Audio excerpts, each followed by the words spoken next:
Hey, I'm Leslie and I love a good prank video, okay? Fill my book bag with hot Cheetos, post a note in my car, jump out of the closet and scare the mess out of me. I'm here for it. But sometimes pranks just go too far. You know the ones, right? Where they spray paint their friend's fancy car just for laughs. I guess that's funny. Or if they dump a smelly fish tank on someone's bed, ruin their sheets and ruin their mattress. Or like when someone gets pushed into a pool unexpectedly with their socks, their shoes, their phone in their pocket. And y'all, if my hair was freshly done, no, best believe this is not how it's gonna go down, okay? If it were me, I would instantly be plotting my revenge. Some pranks just go too far. And let's be honest, even if I got you back for what you did to me, I would still not look at you the same. Like, I don't know if we're really friends, right? Like after some pranks, I can't help but wonder, how could they ever forgive their friend and move on from something like that? And sometimes the things that make us angry or make us hold a grudge towards someone is a lot worse than just a bad prank. For example, maybe your issue started on a Friday night when no one in your group made any plans, so you stayed home, and while you kicked back with some hot Cheetos and you scrolled through your feed, you saw that some of your friends were hanging out without you. Thanks for the invite. And even though you publicly shrugged it off, you're like, it's cool, I just want to stay home anyway, it honestly still bothers you today. And then they ruined your whole Friday night. Everyone was invited except you. And now you're reevaluating your so-called friends. Or maybe your resentment or anger is the result of a direct hit on your character. Maybe one of your supposed friends talked bad about you to one of your least favorite people at school, and now you're bitter against them, even if they are clueless about your feelings, right? He said something that ruined your reputation and you are ticked off. You thought he had your back, but he actually just exposed you. But bitterness isn't just reserved for friends. Sometimes family can inspire all kinds of bad vibes too. Like maybe your parents said no to you going to the most epic party of the year. Or maybe it was your sibling who borrowed your favorite shirt without permission and spilled salsa on it. Or maybe the oldest one in your family and you're tired of being the free Uber driver for all your younger siblings. Like if we're honest, something about that little bit of bitterness starts to feel sweet. Sometimes we just want to hold on to any annoyance or bitterness or frustration. Can you relate? Like, what do you do with the worst stuff that happens to you? Especially when you can't stop thinking about it, especially when it's gripping you over and over on replay in your mind. When we're young, like when we're a little kid, it typically goes something like this, right? Someone does something wrong, an adult says, say you're sorry, the other person says a half-hearted, I'm sorry, and then we all move on, right? And even as a kid, you're a little bit frustrated and it can be hard to quickly switch from being hurt to accepting an apology and forgiving the person who hurt you. But I would say it's just as hard, if not harder, as we get older. Okay, so you probably won't be surprised to hear that bitterness is not a new concept. It actually goes way back, like Bible times back. And as long as there have been people, there has been bitterness. The Bible actually addresses this very issue. About 2,000 years ago, the church was just getting started. It was literally just getting started. And one of the main leaders of the early church was Paul. At that time, Paul was a massive, popular public figure in Christian culture. But there's a catch.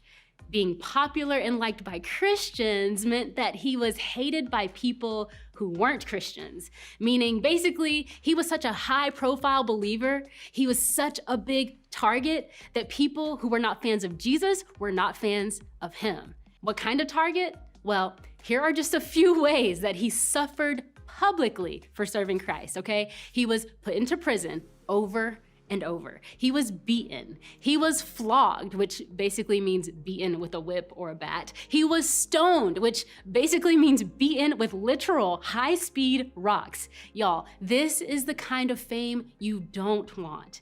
And so here's a guy, and he's trying to help people. He's trying to do the right thing. He's trying to serve God, and how is he treated? Not great, okay? If anyone deserved to be bitter, it was this guy. But what Paul says about bitterness is actually the opposite of what we would expect. In one of his letters to the church in Thessalonica, Paul encouraged the new Christians there and challenged them to live differently than the world around them. One verse in particular takes an interesting approach to the idea of bitterness and unforgiveness. He says this: make sure that nobody pays back wrong for wrong. And maybe you're thinking, whoa, I wasn't talking about revenge. Like, that's a strong word. I'm not really into revenge, right? I'm not sitting in a dark room plotting to get back at whoever wronged me. But maybe Paul isn't just talking about revenge. He's talking about not continuing the cycle of wrong. So maybe paying back wrong for wrong could sound like, hey, he never apologized, so I can't forgive him. That's a cycle of wrong. Or they don't deserve my forgiveness or my friendship after what they did. That's a cycle of wrong. Or they didn't earn my forgiveness and they haven't paid for what they did. Or she hurt me, so I'm gonna hurt her. She's canceled. See, Paul had some legit reasons to be upset. His frustrations were even more frustrating than a salsa stain or being left at home on a Friday night while the rest of your friends were hanging out. People were literally treating him so badly just for how he was living his life.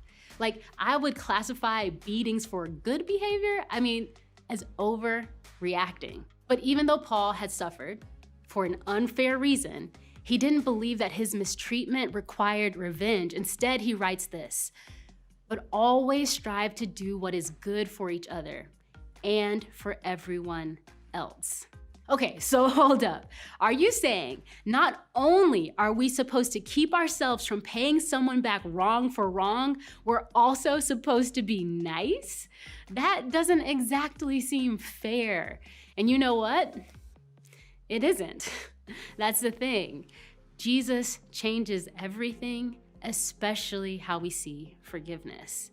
When Jesus entered the scene and helped us understand what forgiveness actually meant, it changed everything. But Paul understood a fundamental truth about bitterness and holding on to hurt.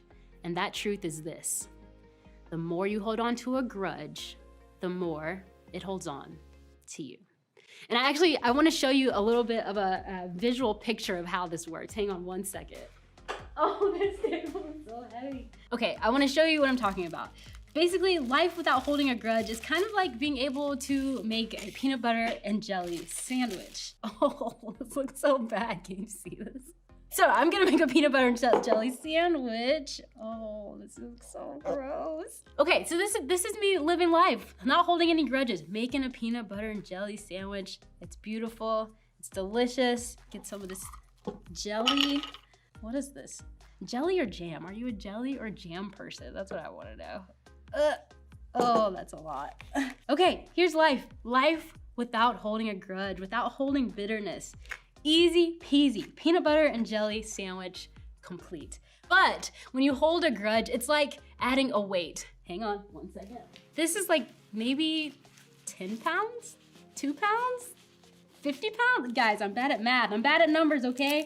But when you try to live life, it's like trying to make a peanut butter and jelly sandwich with all of this weight holding you down. Oh no, I still gotta pick up the other weight off the floor. Hold on. Okay, we're gonna try this peanut butter and jelly sandwich again.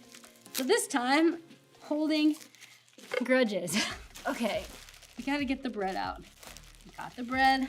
Oh, my arms are so tired already. Can I just, okay, bread out of the way. It's like everything in your life becomes a workout. When you hold a grudge, when you carry it with you, everything becomes that much harder. Oh, it's going so bad. When you replay the offense in your mind over, and over. No. It's like holding a grudge. And it just makes your life a lot harder. Guys, this isn't going so well. It's like you complain to others in hopes of getting other people to turn against the other people. Life that used to be encumbered is literally held down by weights. The whole point is that when you hold a grudge, it harms you. Your day-to-day life will get trapped and weighed down by being consumed by unforgiveness. Okay, I'm gonna get rid of this. Okay, so when I was in high school, my group leader told me that unforgiveness is like drinking poison and hoping the other person gets sick. And to be honest, I didn't quite understand it at the time, but over the years, I kept coming back to that. Unforgiveness and bitterness can be a nasty cycle that we can get stuck in if we're not careful. And the more we dwell on and focus on the wrong and how angry we are, the more poisonous it is to me. You see, I grew up thinking that forgiveness was for the other person, the one who wronged me. But really, forgiveness is for me. Forgiveness is a conscious decision to let go of someone's debt to us and not expect them to make up for it. Yeah, they owe you, but you get to decide that you're not gonna wait until they pay you, right? It's your way of letting go of revenge and negative emotion, not for the other person's benefit, but for you. Because I mean, honestly, and I know this isn't what you really want to hear, but rarely does the offender, like the person who was wrong, benefit from forgiveness. We benefit. When we start letting go of the hurt, the bitterness, the resentment, they no longer get to control how we feel, and our feelings no longer control us. In fact, it takes the power away from them when we choose to remove the poison from ourselves. And side note, let's be clear, okay? We are by no means saying that people who treat you unfairly, abuse you, take advantage of you, that they get a pass to keep doing that. No, if you're experiencing any kind of abuse, okay, this is your encouragement and your permission to have a conversation with a trusted adult. You deserve to have the help and support that you need.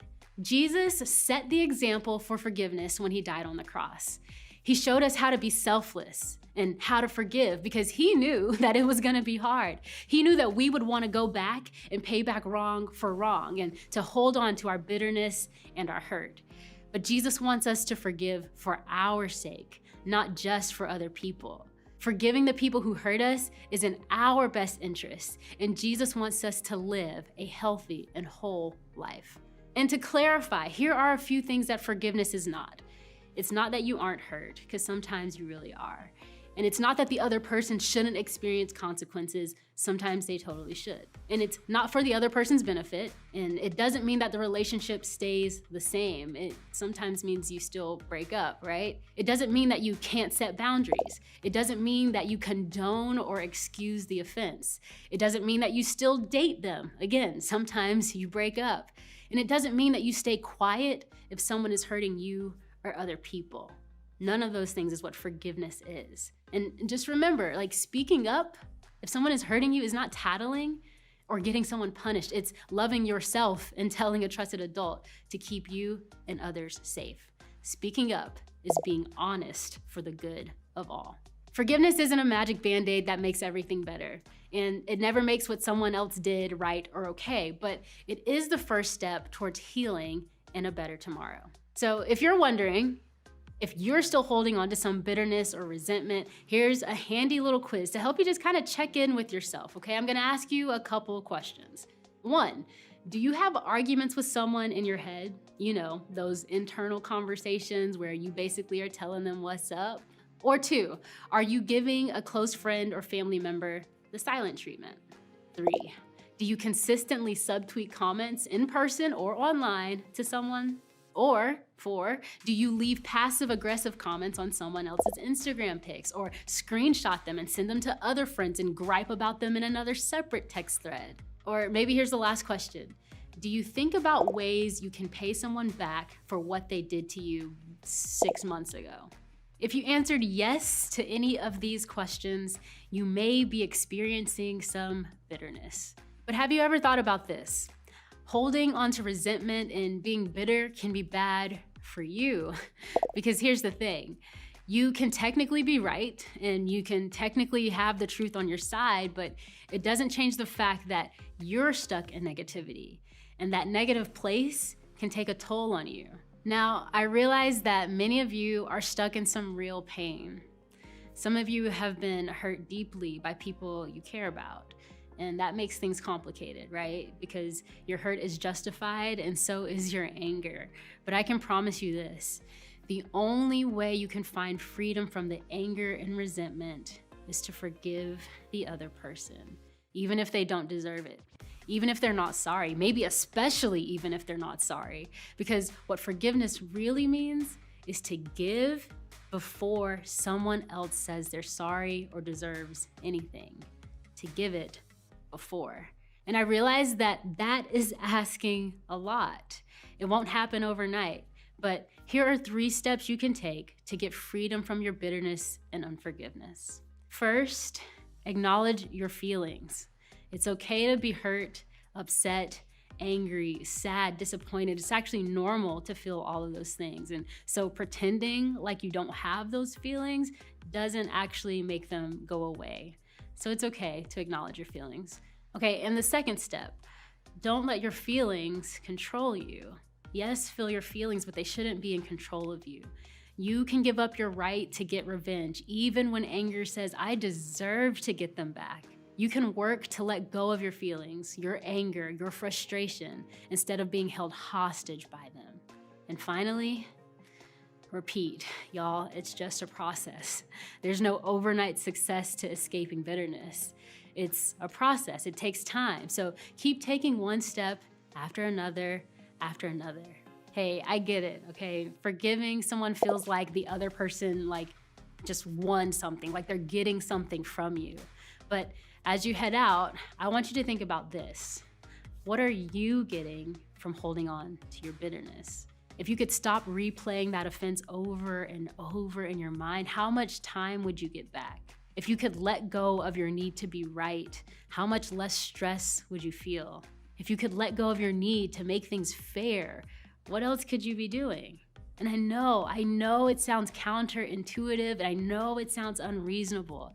I know it sounds unfair, and most of all, I know it probably sounds impossible. But even though this feels like giving up power on your end, letting go actually empowers you. It allows you to finally be released from the poisonous resentment that eats away at you and robs you of joy and life. So when we let go, when we're kind to those who have mistreated us, we actually are taking the first step from hurt toward healing. Because forgiving someone is the best thing you can do with the worst stuff that happens to you.